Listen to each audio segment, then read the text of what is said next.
Go!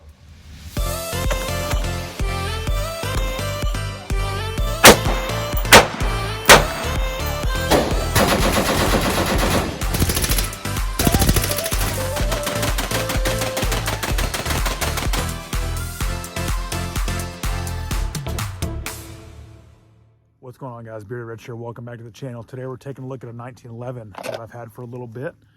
This is the Springfield Operator, chambered in 45 ACP. I've had this gun for a few months now. I've thrown about 500 to 600 rounds through it since I've had it. I've had some hiccups along the way, but let's talk about the specs of the gun. So, chambered in 45 ACP. It is a standard full-size 1911. Has a 5-inch match grade forged stainless barrel in it. It's a really nice barrel, very accurate. It has G10 grips, forged frame and slide, which is really nice, and the black Cerakote on it. G10 grips, like I said.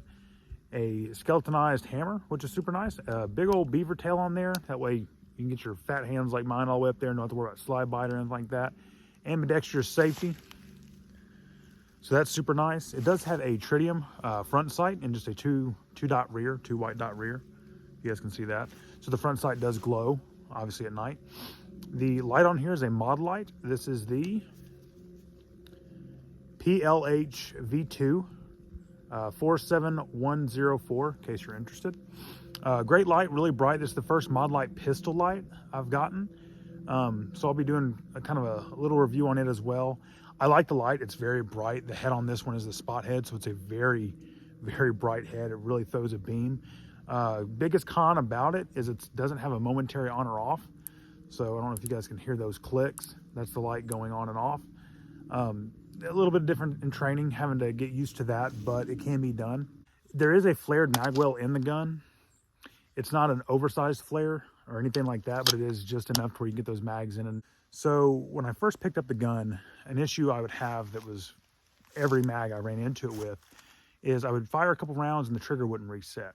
So I'd have to go in here, clear the gun out real quick.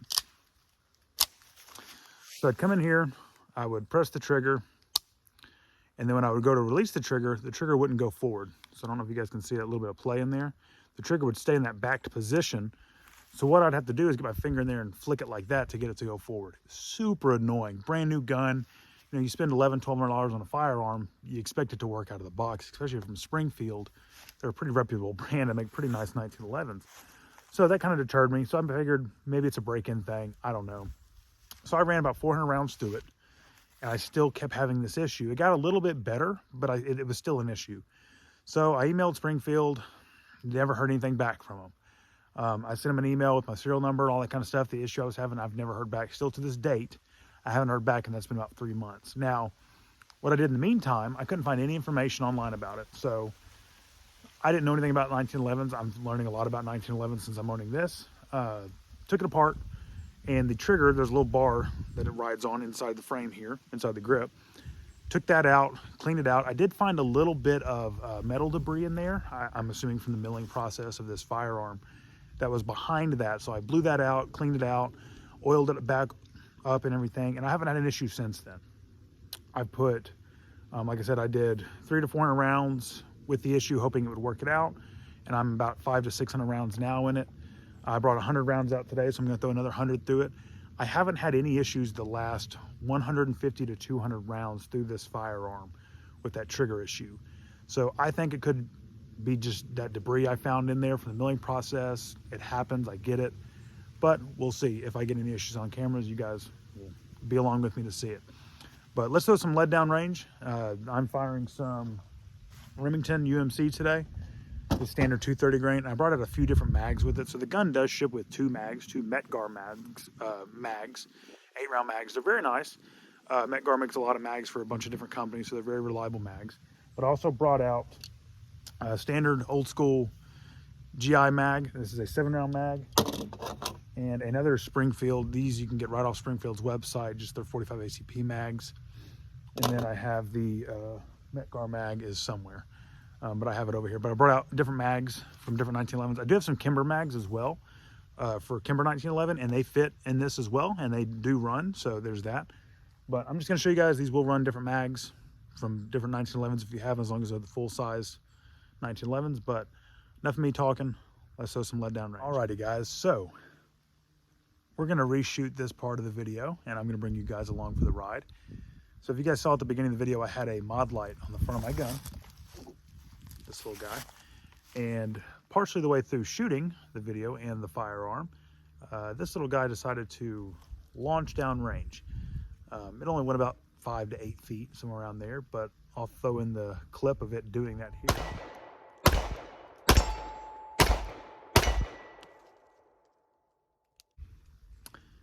And I don't know why. I don't know if the block came out of it. I don't know if the screw got loosened up. I mean, I thought I screwed this thing down pretty tight. It could have been my bad, I don't know. But I just wanted to have full disclosure, so when you see the gun moving forward through the rest of this video, it's not gonna have the mod light on it. That's why it doesn't have the mod light on it, because of, I don't know. I don't know why. I thought I tightened it down tight enough. I might not have. I don't know. We'll figure it out. Either way, the light still works.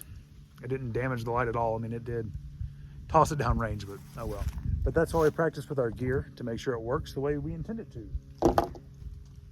So, back at it again. I just wanted to throw that in as full disclosure, so if you guys see that and go, why'd you take it off? That's why. Anyway, so the first mag we're going to shoot through is the USGI standard 1911 mag. So we're going to throw that in here. Safety off, the chamber check. All right, I'm at 10 to 13 yards, somewhere around there. So we're just going to ring some steel. My farthest steel is about 50 to 55 yards. I'll try to ring some of that too, but let's just take some shots at some steel.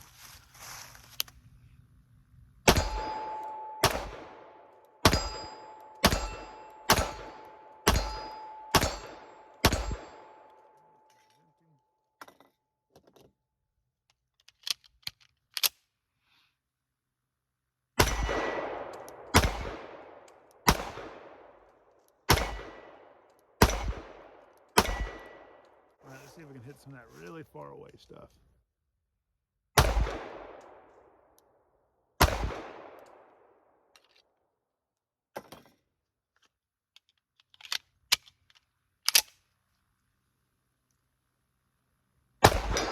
it is. There it is. We'll call too good.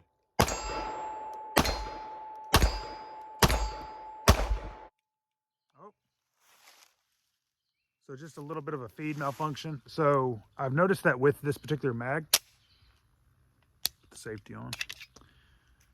This is the Springfield 1911 mag. You can get these off their website. And I've noticed it only happens on the very last round. I'm not sure if the springs just need to be broken or what, but that is an issue I've seen with it.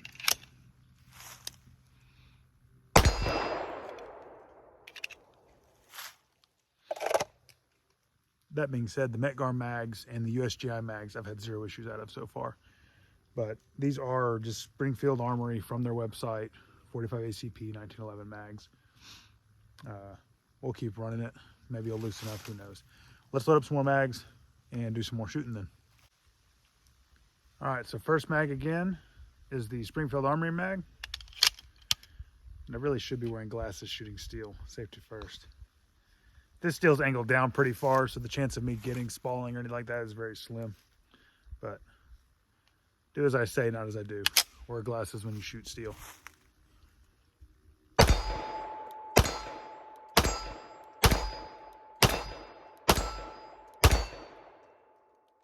it again.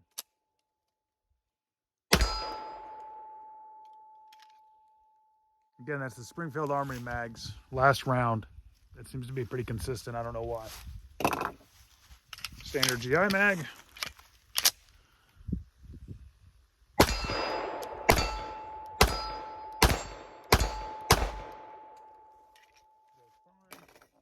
And the Metgar mag that comes with the gun.